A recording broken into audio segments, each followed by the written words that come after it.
내 자손이 이와 같으리라. 그럼 이 자손은 지난번에도 한번 제가 말씀드렸죠. 이게 복수형이어야 합니까? 단수형이어야 합니까?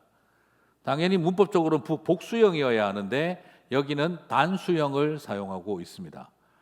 단수는 결국 뭘 말하느냐? 여자의 후손인 누구죠? 예수 그리스도 메시아를 뜻하고 있는 거죠. 여기서 중의적으로 쓰고 있습니다. 나는 너에게 여자의 후손을 이어가게 할, 아담에게, 실패한 아담에게 약속한 여자의 후손의 계보를 이어가게 하게 할 것이고, 그리고 나는 너에게 하늘의 별들과 같은 자손을 허락하여 주리라고 약속을 합니다. 아브라함이 그것을 믿었습니다. 뭘 믿었다는 거죠? 여자의 후손 예수 그리스도를 믿었다는 것입니다. 아브라함은 행실로 구원받은 것이 아니라 메시아를 향한 믿음으로, 그래서 처음으로 나오는 이 신칭이 믿음으로 말미암아 의롭다함을 얻었다는 이야기는 바로 아브라함이 예수님을 믿었다는 이야기가 되는 것이죠. 예수의 오심을, 그분의 오심을 믿었다는 거죠. 그리고 무별들과 같은 자손을 허락해 주실 것을 믿었다는 겁니다. 그러나 알고 계시죠? 그때 사라는 불임이었습니다. 자, 이런 상황입니다. 그러고 나서 하나님은 뭘 약속하고 계십니까? 7절에서 이 땅을 너에게 주리라. 지금 아까 제가 말씀드렸던 내용과 다 일치하는 것을 보실 수가 있을 것입니다. 그래서 출애굽기는 바로 뭘 말하고 싶으냐 그러면 아브라함과 노아에게 허락하셨던 바로 자손에 대한 언약과 그리고 땅에 대한 언약을 다 성취시키고 있는 것이, 앞에서 아브라함과 노아와 하나님의 백성들에게 예언하시면서 약속하셨던 것이 출애굽기에는 어떻게 되고 있다고요? 성취되고 있다는 것을 보여주고 있는 것이죠. 그런 의미에서 땅을 차지하는 이야기는 여러분 다 아시는 것처럼 나중에 다 땅을 차지하는 이야기가 여호수아서에서 완성이 되지만, 오늘은 자손의 번성에 대해서 좁혀서 생각해 보겠습니다. 자, 오늘 본문인 출애굽기 1장 1절에서 7절은 특별히 하나님이 자녀의 번성에 대한 약속을 하신 것이 어떻게 출애굽의 입애국을 통해 성취되고 있는지를 보여주고 있습니다. 창세기 1장 1절에서 5절을 보시면 먼저 들어갈 때에는 70명이었습니다. 제가 읽겠습니다. 야곱과 함께 각각 자기 가족을 데리고 애굽에 이른 이스라엘의 아들들의 이름은 이러하니 루벤과 시므온과 레위와 유다와 이사갈과 스불론과 벤야민과 단과 납달리와 갓과 아세리요. 이건 같이 읽겠습니다. 야곱의 허리에서 나온 사람이 모두 70이요. 요셉은 애굽에 있었더라. 자, 여러분 여기서 야곱의 허리에서 나온 사람이 70이다라고 했는데 이게 왜 또 창세기적 의미를 같이 갖느냐 그러면은요, 성경에서 자손 70명이 나오는 이야기가 흔하지 않습니다. 그런데 창세기에 있습니다. 근데 찾아보시면 없어요. 검색을 해보면. 왜 그러냐 그러면 창세기 10장에서 노아가 홍수 심판이 끝나고 난 다음 하나님과 언약을 맺고 났을 때 셈과 함과 야벳을 통해 민족에 퍼져간 자녀들의 이름을 쫙 말하는데 그 수를 다 세면 70명입니다. 그래서 노아의 자손들, 쉽게 말하면 세상에 심판이 있고 난 다음에 재창조의 이야기를 시작하던 사람들이 몇 명이라고요? 70명으로 나온다는 겁니다. 자, 이것은 결국 뭘 말하느냐 그러면 지금 출애굽기에서 그때 하나님이 노아에게 온 땅에 편만할지어다라고 했거든요. 너희 자손들은 노아야, 너는 생육하고 번성하여 땅에 충만하고 온 땅에 편만할지어다라고 했거든요. 생육하고 번성하라 그랬으니까. 그러면 오늘 이것이 70명 여기서 또 나옵니다. 이스라엘이 이집트로 이민을 들어가서 고센 땅에 정착을 하면서 그때 시작한 사람들이 70명이다. 이것은 바로 노아 때 재창조의 역사가 70명으로 시작된 것처럼 출애굽기를 통해 하나님의 새 창조의 역사가 70명을 통해 시작되는 것은 같은 맥락을 가지고 있다는 걸 보여주고 있는 것이죠. 그래서 한 집안 70명에 불과한 사람들이 하나님의 은혜로 말미암아 민족 단위, 국가 단위의 인구로 폭발하고 팽창하는 것을 출애굽기는 보여주고 있습니다. 노아 때의 70명은 나중에 바벨탑을 짓고 바벨론을 세우는 하나님의 대적자가 되는 길을 갔다면, 이제 출애굽기에서 야곱의 70명은 이제 언약의 공동체를 형성하는 그 이야기가 나오게 되죠. 그래서 출애굽기 1장 7절을 다 함께 읽어보겠습니다. 이스라엘 자손은 생육하고 불어나 번성하고 매우 강하여 온 땅에 가득하게 되었더라. 온 땅에 가득하게 되었더라. 무슨 말입니까? 노아에게 이야기했던 것과 같은 이야기들이 성취되어지고 있고, 아브라함에게 말씀하셨던 내용이 성취되고 있다는 걸 보여주고 있는 거죠. 창세기 15장 5절 그렇게 말했습니다. 무뼈를 셀 수 있나 보라. 또 그에게 이르시되 네 자손이 이와 같으리라. 온 하늘에 가득하리라와 똑같은 표현이 온 땅에 가득하리라로 이어지고 있습니다. 자, 출애굽기의 70명의 이야기는 민족 단위로 인구 폭발이 노아의 이야기와 아브라함의 이야기를 성취하고 있는 것이다 라는 걸 보여주고 있죠. 노아나 아브라함이나 다 어떤 특징이 있습니까? 죄악된 세상 속에서 심판을 위해 선택받은 사람 노아, 죄악된 세상 가운데 하나님의 구원을 위해 선택받은 사람 아브라함처럼, 이제 출애굽기는 이 죄악된 세상 가운데 구원을 선포해야 할 이스라엘을 이루는 시작점인 70명으로 묘사되고 있다는 것이죠. 그래서 이제는 노아를 선택하고 아브라함을 선택하던 이야기가 이제 어디로 넘어갑니까? 개인이 아니라 민족을 선택하는 이스라엘의 이야기로 이어지는 거죠. 그러면 신약 시대에는 이제 뭐로 이어지겠습니까? 한 민족, 한 국가가 아니라 모든 민족과 열방으로 이어지게 되는 거죠. 재미가 있으셔야 되는데 이런 걸 들으면 좀 뭔가 하나님의 구속 역사가 와 이게 이렇게, 그래서 우리가 선교하는구나, 이게 좀 나오셔야 되는 거죠. 우리끼리 하는 게 아니고. 그래서 이게 성경이 지네들끼리 모인 이스라엘 종교를 우리가 미쳤다고 믿는 게 아니라, 이게 지금 하나님의 구속사가 장구하게 흘러가고 있는 흐름 속에, 그래서 우리가 민족과 열방을 바라보게 되었구나 하는 걸 깨닫는 그런 것이 된다는 거죠. 그리고 출애굽기 70명의 이야기가 이렇게 시작되어지면서 하나님의 터닝 포인트가 계속해서 커지고 확장되는구나. 그래서 개인을 선택하던 하나님이 민족을 선택하고 그 다음에는 모든 민족과 열방을 선택하게 되는구나. 이 그림이 보이게 되는 것입니다. 그래서 계시록에서 각종 언어와 방언과 족속들이 하나님 앞에 돌아오는 이야기가 우리에게 나오는 것. 그래서 기독교 신앙의 성경은 어쩌다가 써놓으니 성경이 된 것이 아니라 하나님의 이 장구한 구속사의 계획이 저와 여러분을 그 물줄기 속에 서게 했다는 것을 보게 되는 것이죠.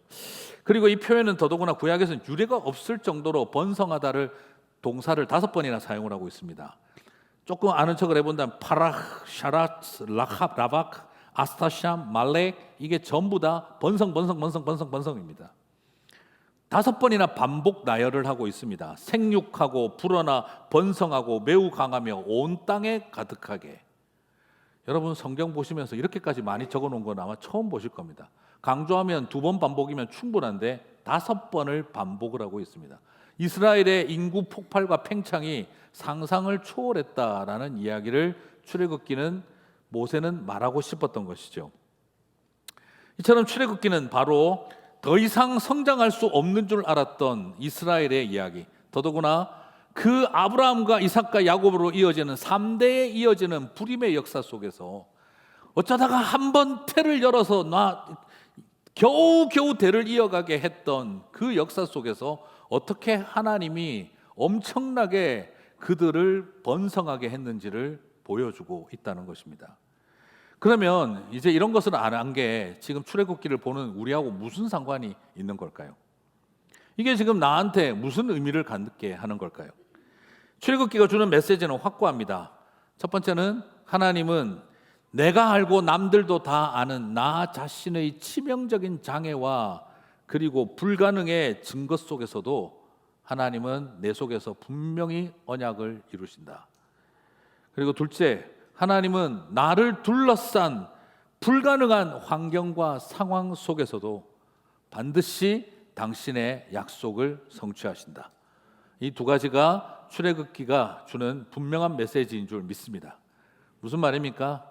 아이고, 내가 나를 봐도 답이 없고 내가 주변을 봐도 답이 없는 상황 가운데 있을 때 하나님은 당신의 약속을 답 없는 나에게 주시고 답 없는 환경 속에서도 하나님은 응답하신다는 것입니다.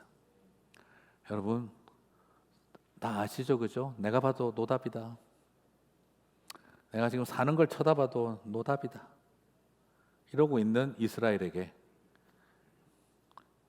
나 자신이 나를 신뢰할 수 없고 환경이 나에게 아무것도 보이지 않아도 나는 너 안에서 약속하고 이루신다.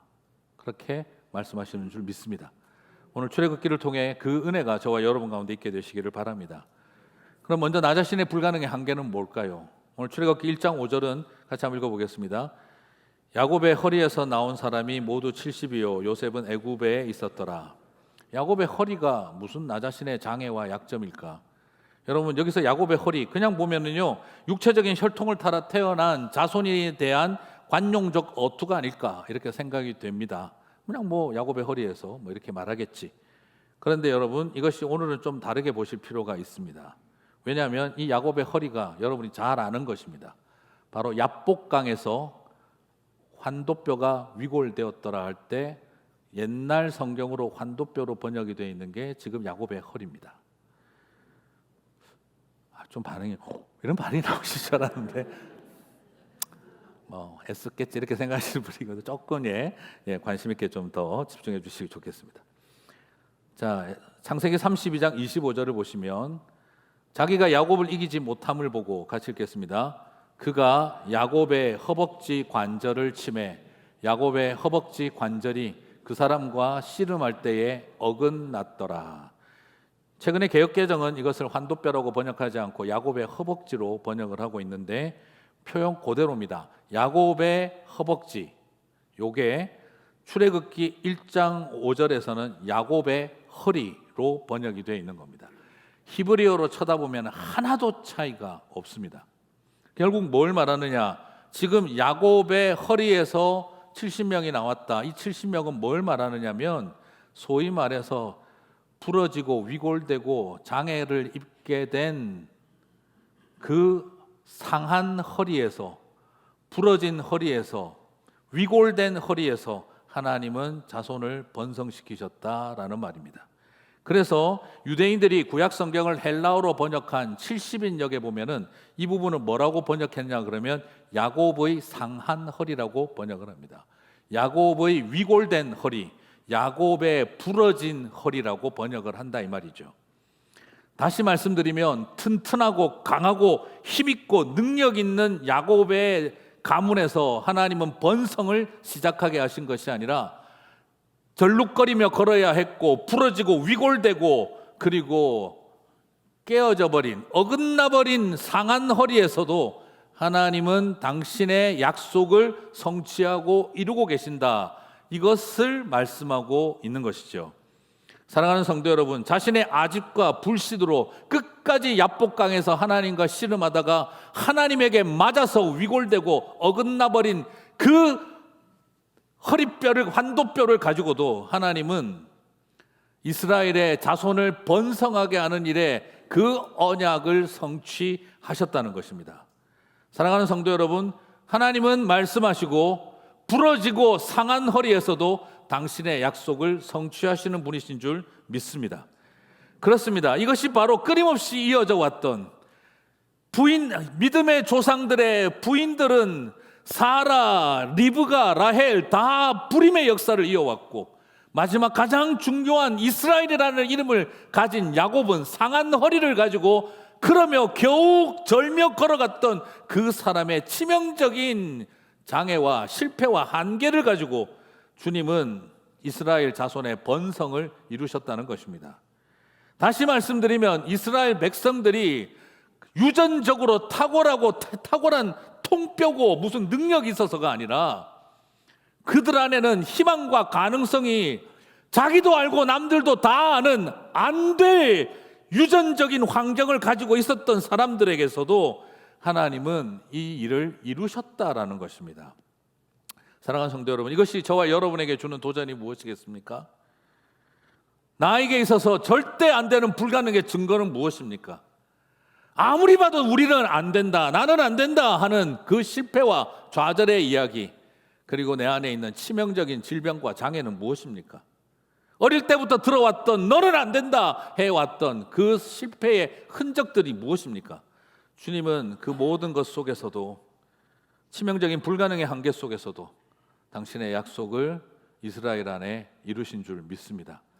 그 출애굽의 역사가 저와 여러분 가운데 풍성하시기를 축복합니다. 그리고 두 번째로, 그러면 나를 둘러싼 불가능의 환경은 무엇일까요? 출애굽기 1장 6절을 보시겠습니다. 같이 읽겠습니다. 요셉과 그의 모든 형제와 그 시대의 사람은 다 죽었고, 물론 전 세대는 다 죽었다라는 말도 되긴 하지만 이 속에 담겨 있는 것은 요셉을 강조하고 있습니다. 이집트에서 제일 높은 자리까지 올라간 사람, 우리를 여기까지 데리고 온 사람, 우리로 하여금 안정되고 행복하고 편안하게 살 수 있는 정치적, 경제적, 사회적 기반을 다 마련해 주신 분은 이제 없어졌다 이 말인 거죠. 환경이 안 좋아지기 시작했다. 그리고 출애굽기 1장 6절은 1장 8절로 이어집니다. 같이 읽겠습니다. 요셉을 알지 못하는 새 왕이 일어나 애굽을 다스리니. 요셉이 죽었다는 이야기에 이어서 나오는 표현이 요셉을 알지 못하는 새 왕이 일어났다 있습니다. 무슨 말이죠? 좋은 날 다갔고 우리를 둘러싼 환경은 최악의 상황으로 치달았다라는 뜻입니다. 결국 뭘 말하는 것이죠? 이스라엘을 노예로 만들고 이스라엘을 노예로 만드는 것이 문제가 아니라 국가적인 정책으로 인종 말살 정책을, 인종 청소 정책을 국가적 사업으로 기획해서 시행하는 자리에 지금 이스라엘은 서게 되었다는 것입니다. 인종 차별 수준이 아니라 인종 청소, 인종 말살을 국가가 정책으로 기획하고 의도적으로 하는 상황 가운데 그런 환경 속에 이스라엘이 던져지게 되었다라는 것입니다. 애들은 악어밥으로, 어른들은 살인적인 노동으로 학대를 당하기 시작을 했습니다. 한마디로 이건 뭐하고 똑같으냐 그러면 2차 대전 중에 아우슈비츠 포로 수용소와 독일이 운영하던 아우슈비츠와 일본이 운영하던 731 부대에서 한국 사람들이 인구가 증가하더라 하는 말과 거의 같은 수준의 이야기입니다. 국가와 정권이 작정하여 인종 청소와 그리고 인종 말살을 획책하고 있는데도 불구하고 하나님은 그곳에서 당신의 약속을 이루시고 계시더라는 것입니다. 사랑하는 성도 여러분, 70명으로 시작해서 인구가 200만 명이 되었습니다. 인구 폭발은 객관적으로 그 당시 고대 사회에서 이런 인구 성장은요, 이건 인구 팽창이라기보다 인구 폭발에 가까운 건데 그 당시 고대 사회에서 70명으로 시작해서 400년 만에 200만 명이 되어졌다. 민수기를 보시면은 출애굽할 때 전쟁을 수행할 수 있는 20대 남자만 12지파별로 뽑았더니 60만 명이 넘었습니다. 대한민국 육군 제일 잘 나갈 때 군대랑 같습니다. 고대 사회에 이게 가능한가? 숫자상으로 누가 봐도 이건 지금 말이 안 되는 소리예요. 물론 하나 감안할 건 있습니다. 그 당시 그런 고대 사회에서 BC 1300, 1500년경 그 당시에는 숫자의 이 천에 대한 개념이 지금 우리가 쓰는 천의 개념과 꼭 같을지 어떨지에 대해서는 학자들의 의견이 좀 다릅니다. 그래서 이게 진짜 200만 명이냐 아니냐에 대해서는 솔직히 좀 논쟁 여지가 있는 것은 분명합니다. 그러나 성경 말씀에 우리가 바라볼 때 명확하게 저는 고백하지 않을 수 없는 것은 파라오가 이집트의 대제국의 황제 파라오가 자기들 안에 들어있는 이스라엘 백성들 70명으로 시작한 이스라엘 백성들의 인구 팽창을 다음 주에 살펴보겠지만 두려워했다라고 합니다. 그래서 인종 청소와 인종 말살 계획을 세운 것이죠. 정확하게 파라오가 표현합니다. 바로가 두려워하여. 세계 제국의 황제가 두려워하며 인구 청소를 국가 정책으로 세울 정도였다면 이스라엘의 인구 팽창은 소위 우리가 생각하는 자연적인 현상이 아니었던 것은 분명히 볼 수 있습니다. 인류의 역사상 이런 인구 팽창은 오늘날 근대부터 일어난 약 200년 전부터 일어난 인구 팽창이 아니면 고대 사회에는 이런 팽창은 없습니다. 눈을 씻고 찾아봐도. 그러니까 사람들이 볼 때, 과학자들이나 의학자들이 볼 때, 인류학자들이 볼 때 이건 말도 안 되는 소리다라고 지적이 나오는 것도 오늘날 현대는 당연하죠. 왜 그게 가능합니까? 과학이 발달하고 의학이 발달하고 영양학이 발달을 하다 보니까 우리가 지금 경험하는 영양에 대한 개념, 의학적 개념, 과학에 대한 개념이 인간을 수명을 늘리고 엄청난 인구 폭발이 감당할 수 있게 되어진 거죠. 그런데 그 당시에서는 이게 있을 수가 없는 일입니다. 고대 사회 어디에 이렇게 인구 팽창이 있습니까? 이것은 그래서 제가 옛날에 제 친구가 공부하는 친구하고 제가 대화를 할 때 야 이게 과학적으로 넌 말이 된다고 생각해? 70명이 200만 명이 되는 게 성경이 이래서 뻥이라는 거야. 그러더라고요. 그래서 제가 웃으면서 그랬어요. 과학적으로 설명 못하지. 이걸 어떻게 과학으로 설명을 해? 근데 말이다. 너무 두려워하잖아. 인구 팽창이 있었던 건 사실인 것 같다. 그래, 뭐 천에 대한 숫자의 개념이 어떤지나 그것도 잘 뭐 그럴 수도 있을지도 모르지. 그러나 확실한 것은 이건 초자연적 사건이야. 이집트가 이해할 수 없는 초자연적 사건이었던 거지. 이걸 하나님이 하셨다는 말 말고는 어떻게 설명을 해야 될지 모르겠다. 이걸 어떻게 내가 의학으로, 과학으로 설명을 할 수가 있겠어? 결국은 뭐냐면 성경에 일어난 모든 일이 의학적, 과학적 산물의 결과이기만을 바란다면 너는 그렇게 믿는 거고 나는 인류의 역사에 없는 이 일은 인류의 역사에 없는 이 익셉셔널한 일은 하나님 하신 일이라고 밖에는 하나님의 기적이라고 밖에는 고백할 수 없는 것은 내 믿음인 것 같다 하고 같이 대화를 나누었던 적이 있습니다. 과학적으로 말이 안 됩니다. 그러나 뭔지는 모르겠지만 3번에 걸친 불임, 허리에 상한 허리를 가진 야곱을 통해 하나님은 자손의 번성을 약속을 성취하겠다고 하신 것입니다. 저는 그 하나님의 섭리와 기적이 있다면 그것이 은혜가 아닌가 싶습니다. 사랑하는 성도 여러분, 믿고 의지한 리더는 죽고 세계 초강대국의 억압과 사회적 최하층 신분으로 인종차별이 아니라 인종 말살이 국가 정책으로 자행되고 있는 자리에서도 환경이 우리를 그렇게 비참하게 만들어가는 자리에서도 여러분 꼭 기억하십시오. 하나님의 약속은 성취되었습니다. 오늘 이것이 출애굽기를 보는 저와 여러분에게 주시는 하나님의 은혜인 줄 믿습니다. 내가 나에게 실망하고 소망을 포기할 때, 내가 환경에게 실망하고 좌절하여 소망을 포기할 때 하나님은 나를 뚫고 들어오시고 환경을 뚫고 들어오셔서 당신의 약속을 이루시는 줄 믿습니다. 그 하나님이 그때 그 하나님이 저와 여러분의 하나님이신 줄 믿습니다. 이배굽도 출애굽도 모든 것이 하나님의 축복이었습니다. 이집트로 들어간 것은 저주가 아니라 축복이었습니다. 7년 중년으로 죽을 뻔한 것을 요셉을 통해 살리셨습니다. 이집트 들어간 게 저주라고 생각하지 마시고요. 입애국도 하나님의 계획이고 축복이었습니다. 그걸 통해서 한 집안 사람이 남의 땅에 들어가서 민족 단위, 국가 단위로 성장해서 해방되어 나간 역사는 인류의 역사에, 세계사에 없는 이야기입니다. 이것은 하나님의 역사가 아니고서는 설명할 수가 없습니다. 계급 제도가 유지되고 있는 세상 가운데 어디 노예들이 그 안에서 자기 민족을 형성을 할 수 있습니까? 출애굽도 축복입니다. 노예라는 신분의 한계, 인종 청소라고 하는 그 엄청난 폭력 앞에서도 이집트라고 하는 제국이라고 하는 환경을 뚫고 해방이 되어 나와서 그 노예들이 자기들의 나라를 건설했다 하는 이야기는 세계사 어디를 쳐다봐도 없습니다. 계급 중심의 사회가 노예들이 나라를 세우는 일을 결코 용납할 수 없습니다. 그래서 우리에게도 있는 것이 홍길동전 같은 소설밖에 더 있겠습니까?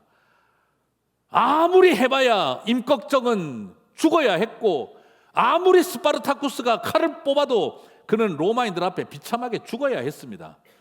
어디에도 노예가 자기의 제국을 뚫고 나와서 자기들의 나라를 건설하는 이야기는 세계사에 없습니다. 인간의 역사는 아닙니다. 그래서 우리는 이것을 하나님의 역사라고 밖에는 할 수가 없는 것입니다. 말씀을 마무리합니다. 그러므로 입애굽이나 출애굽의 역사는 하나님이 하신 역사입니다. 이 세상사 한가운데에서 저와 여러분을 향한 하나님의 역사가 일어나게 하실 줄 믿습니다. 그래서 출애굽기를 강의하면서 여러분을 축복하고 싶습니다. 마이너리티 컴플렉스를 뛰어넘어서 하나님은 저와 여러분을 다시 번성케 하실 은혜를 믿음으로 바라보시기를 바랍니다. 이 세상이 아무리 죄악이 간영하다 할지라도 하나님은 민족과 열방 가운데 당신의 백성들로 온 땅을 덮으실 것입니다. 우리가 그것을 바라보는 믿음이 없다면 지금 우리는 할 수 있는 것이 아무것도 없습니다. 그렇습니다. 상한 허리와 같이 나 자신이 알고 있습니다. 내가 안 된다는 걸. 그럼에도 불구하고 하나님은 언약을 이루어가는 줄 믿습니다. 그리고 우리가 알고 있습니다. 이 노예적 상황, 이집트라고 하는 제국의 폭력 앞에 우리가 과연 살아남을 수 있을까 싶은데 하나님은 그 땅에 들어와 저와 여러분을 해방시키시는 줄 믿습니다. 구원은 이렇게 역사합니다. 내가 실망하고 좌절한 자리에서, 세상이 나를 좌절시킨 그곳에서 하나님의 구원은 해방의 역사로 저와 여러분과 함께 하실 줄 믿습니다. 여러분, 내 안에 어떤 가능성이 출애굽을 만들어낼 수 없습니다. 내 환경이 출애굽을 가능하게 만들지 않습니다. 나는 언약도 잊어버렸고 하나님 이름도 잊어버렸습니다. 그럼에도 불구하고 우리의 절실함이 하늘을 움직인 것이 아니라 하늘의 절실함이 땅을 움직인 것입니다.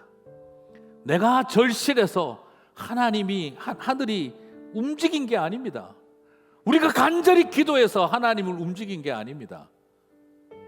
하늘이 간절해서 이스라엘을 움직이고 이집트를 움직인 것입니다. 사랑하는 성도 여러분, 출애굽의 역사는 내가 하는 것이 아닙니다. 하늘이 간절하셔서 나를 움직이고 내 환경을 뚫는 것입니다. 주님, 새해에 주님의 간절함이 이루심을 보게 하여 주십시오. 주님의 간절함이 나를 이기고, 주님의 간절함이 나를 이기고 환경을 이기시는 것을 보게 하여 주십시오. 이것이 저와 여러분의 기도의 제목이었으면 합니다. 이제 드릴 찬양처럼 여전히 우리는 의심하는 마음, 여전히 우리는 두려운 마음을 갖고 있습니다. 우리는 여전히 피하고 싶고, 나를 봐도 답이 없고 환경을 봐도 답이 없으니 하나님의 약속 이런 건 더 이상 희망 고문이다 하는 그런 마음도 있을 것입니다. 그러나 두려워하지 마시고 의심하지 마십시오. 주님이 여러분보다 더 간절하십니다. 내 절망의 깊이보다, 환경의 무게보다 주님의 간절함은 더 절실한 줄 믿습니다. 그 간절함이 저와 여러분을 구원하실 줄 믿습니다.